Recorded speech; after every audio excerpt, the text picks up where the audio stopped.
Hi, fellow traders. I hope everybody had a great day today. I'm going to recap my trades. Had two good examples of reversals. The reversal trades are one of the main three type setups that I do love to trade. So anytime we get a good opportunity for reversals, I'm going to be, right there trying to jump on it. But first, want to go over the first trade that I tried. Pretty much was a scratch trade. My watch list didn't do well out of the gate, so and I kind of looked at this as a 5 minute opening range breakout, but didn't trade it because I spent most of the time watching my watch list, and this wasn't on mine. So this was another day where, first thing in the morning, I just kind of look around and see who's trading what. If my watch list doesn't pan out, and then see if I can get an entry on it. But I didn't take this long because I didn't get a chance to vet it, and by the time I would have finished, I would have missed the move anyway. So I waited. I knew this was going to be a short eventually, and I kind of waited to see what it was going to do. 85 was kind of my area. I wanted to know what it would do. It seems like lately the whole and half dollar marks, mainly the whole numbers, have been a good source of support or resistance and a good place to base trades off of. So I was looking at that 85 and was wanting to base my trade off of it. And you can see this came up and tested. I wanted it to pull back a little bit and test this again, but it didn't. This one, opened. It tried to test it, then it kind of faded back. So I went ahead and got it at, I think it was 85.18 was where I got in right here, and just kind of waited for it to wash. Did get a little move down initially, but then it got bought back up, and it just kind of consolidated here.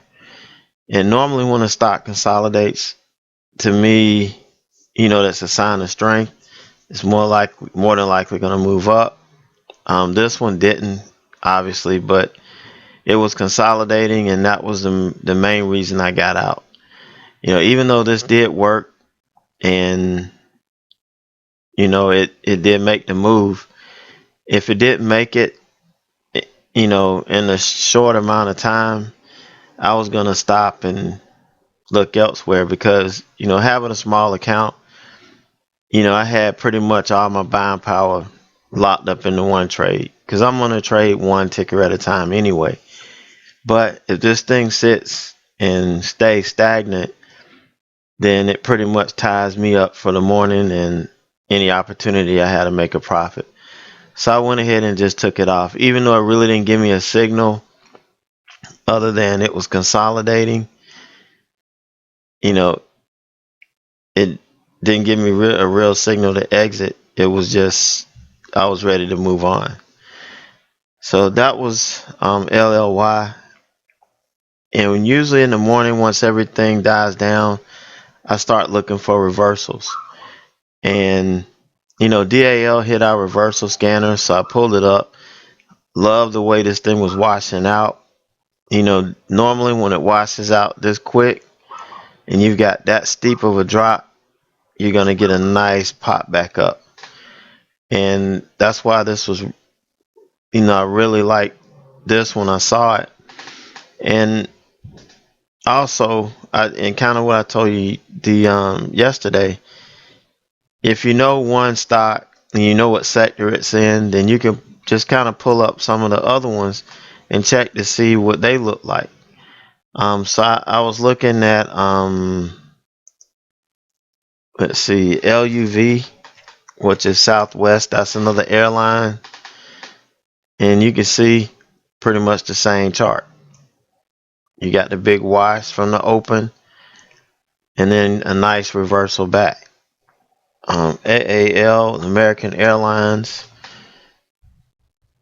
Same chart, same thing. Got the big washout. This one was a little bit more choppier, but you got the big reversal here.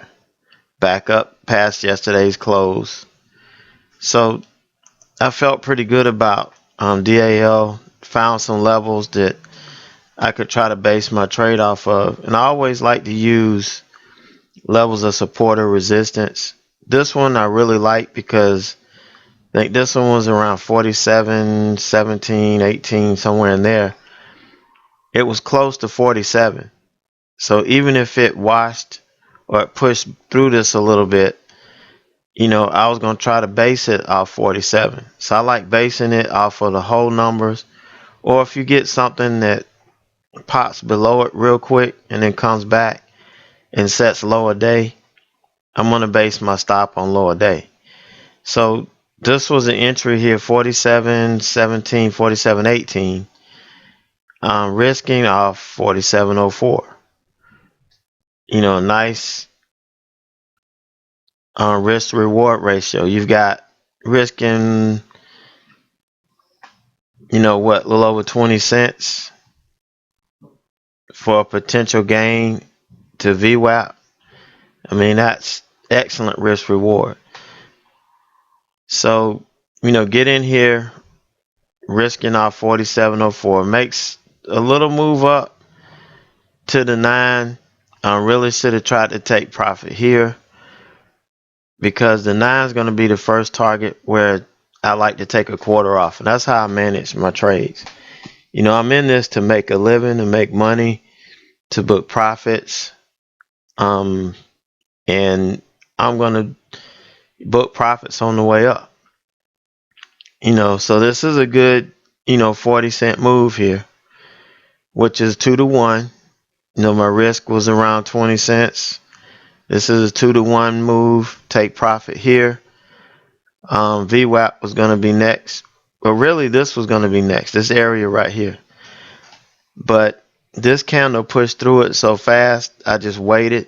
Because had it started to come back, I would have gone ahead and took my profits here. But it didn't. It started to push up. Same thing with the VWAP. I just held it. Because if it pulled back, I was going to dump the rest at VWAP. So I took a quarter, take a quarter here, take a quarter here, push this on up. And once it starts to roll over, get out right here. That was a perfect reversal. And just kind of playing it by, you have your plan, but if the price action starts to tell you something a little bit different, you have to be ready to adjust your plan mid trade, and this is a perfect example of that. Taking profit 2 points along the way. VWAP was the original profit target. Always on reversals, the VWAP is my initial profit target. And then I look to see if I can take a trade or base a trade off the VWAP for the second leg. But when you get tickers that are running like this, the best thing for you to do, book a little bit of profit on the way up and then let the rest ride just to see how far you can go. And this turned out to be good. 49 was where, again, that whole number. So 49, would have been looking to take profit here. And, so that was a good one right here on this candle here. Because this popped up, it opened here, popped up, and then just kind of slammed back down. And that was a good place to take profits on that whole number. And then it just faded back from there. So that's a perfect, example of a reversal trade. And they're not all the same. I'll plan taking profits, at different points. But this is, for this trade and this price action, I think this was is a perfect example of where you can take profit along the way up. I could have, you could take profit here, but just wait and watch the next candle open and watch it run up. If it runs and starts to pull back, yeah, go ahead and take it. But if it keeps running up, let it go. Let it go where it wants to, and then you pick, your poison. So DAL was a beautiful reversal. These are the type reversals that I love to see and love to trade. The next one, MBLY. This was another beautiful one, and this one wasn't the quick, fade. This one was more of a gradual type fade. So this is going to give you a bounce. It's going to reverse a little bit, but it's not going to give you the strong snapback like DAL did. So again, I'm looking first at the whole number, which was 36. I was watching 36. It kind of went through 36, lost it pretty good. Next level I'm looking at is this resistance right here from the daily, 35.70. And I'm going to show you where I got it from, because I had a couple questions about where I found that resistance on the support on the daily. And you can see right here, this is the first one I looked at, I believe. This is 35.70. The low on this candle is 35.70. And what I'm doing is I'm looking for the bounces, the candle that set the low on each bounce. And this is the one that stuck out. And then you look at these days here, they're all basing pretty much at the same price. Not exactly 35.70, but pretty close. You got 35.88, 35.61, 35.67. All so 35.70 seemed like a pretty good place. And I don't discount these. Some people discount these areas of consolidation. This just tells me that this level was pretty strong, that it took a lot for it to lose that level. And then you had a gap up, back up over it. So to me, this was key. And this is why, I put it on my chart, and this is why I called it out in chat, because, I had a strong conviction. And you can see it did test it. It dipped down to 35.63 and then came back. And as soon as this candle opened here, it washed a little bit, but it got bought right back up. I went ahead and got in, and I enter on the 2-minute chart a lot. And that's all I'm going to do is for a 2-minute is look for an entry. Because had I waited for this candle to close, it would have been hard for me to get an entry on this trade at all. Because here, you see this candle washed. I could have entered here, but look how far. Where am I going to put my stop? Look how far away my stop is. So I would have to go in a lot smaller than I normally go in, to make this trade make sense. And I like this because the price was right. I could get 1,000 shares and manage my trade the way I like to manage them. An $80 stock, I can't do that. I can't take 1,000 shares. I don't have that much buying power. So, I have to do it on a smaller scale. But, the main thing here is I look at the 2-minute once it sets up. And when I say it sets up, it prints a doji. This is another thing I look at here. I see the volume is gradually increasing as the stock is coming down. The sell volume is increasing. Then you got this big pop on this doji here. Or reversal hammer is what I call it. Not necessarily a doji, but I call it a reversal hammer. Because oftentimes when you get a wick to the bottom, and a body up like this, it's going to reverse.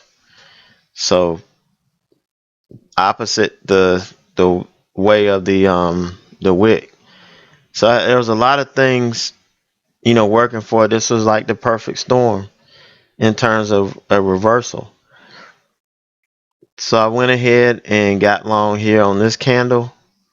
I think I had to market it because it was moving pretty quick, and I actually got a better feel than I anticipated getting. I thought I wouldn't catch it until it got to closer to the 80s, but I got it at 35.75.5 was my average, which was excellent. Risking on lower day again right here. Risking on lower day 35.63. I've got an entry at 75.5. So, well, I've got a 12 cent, stop. It probably could have stretched it out to 30, 20 if I wanted to, but that's a nice tight stop. I think that was a perfect entry for for this stop that'll allow me to get in full size. And turns out that was a thing to do because there was no way, it really didn't give me any chance to add anything. So if I did go in half or partial, there was really no point to add. On these trades, I like to take profit on the way up. This one came up to the 9, didn't quite touch it, but I didn't catch it here when I saw this candle may not make it. I went ahead and took profit there, and it did finally turn around and pop below the 9. My next target is a 20, and that's where I took another chunk of profit here. That was, at the 20. And then the last, half of my trade, I was holding on for VWAP. And this trade is a prime example why I take profits along the way. It never did make VWAP. And I was already, in the trade, so there was really no stress. So what I was doing, I waited. At first I said, if it lost to 20, I would go ahead and take profit. And then I said, if it loses to 9, but the price action was just so bad, I went ahead and took it off here. But overall, it was a very profitable trade. Excellent example of how I manage a reversal, what I look for to get in, and then how I manage it. If it lost, say for instance, if this trade lost this whole number and there was no support here, I never would have taken this trade. I never, or I can't say I never because I've been a little risky in taking trades, but I rarely take a reversal trade, a top reversal or a bottom reversal trade, unless I have an area of support for a long or area of resistance for a short. I will not take that trade. I have to have this. Having a small account, you have to be conservative, when it comes to the setups that you take and where you base your setups off of, because obviously, small account, you're trying to grow it. Eventually I'm not going to have a small account that I'm trading out of. And, these habits will help me even when I have a larger account. So even I have a smaller account, I'm going to have to go in a lot larger than say I had a large account. And well, not necessarily larger. Let me rephrase that. I have to go in using more of my buying power than I would if I had a large account. So that's an added level of stress on you because you pretty much have your whole account in a trade. And that's why, I like my trades. I'm very patient to enter, but once I enter, I want my trades to start working and start making moves so I can start taking profit. Because I don't want to be stuck in the stock for a long time. I'm not going to trade a ticker that has a high probability of halting because I don't want to get stuck in a halt, and have my whole account locked up plus the little bit of money I have plus money that I don't have, in that account locked up. So, I have to be responsible, I have to be careful, and I have to be patient. And this is how I did it last year, and this is how I'm going to do it, moving forward. So hopefully these reversals will pick up. We can do a lot more of them, and you'll see just how fun and how solid of a trade they are when you base it off of support, for longs and resistance for shorts. They really turn into good ones. And then really the best ones are the ones you can get a whole trade from the reversal to the VWAP, and then you can take a trade off the VWAP, on up to, the next level. So when you see those, you'll see why I really love trading these reversals. But that's all for today. Just wanted to cover that and kind of share how I manage my reversal trades. So everybody have a good evening, and I'll see everybody tomorrow in chat.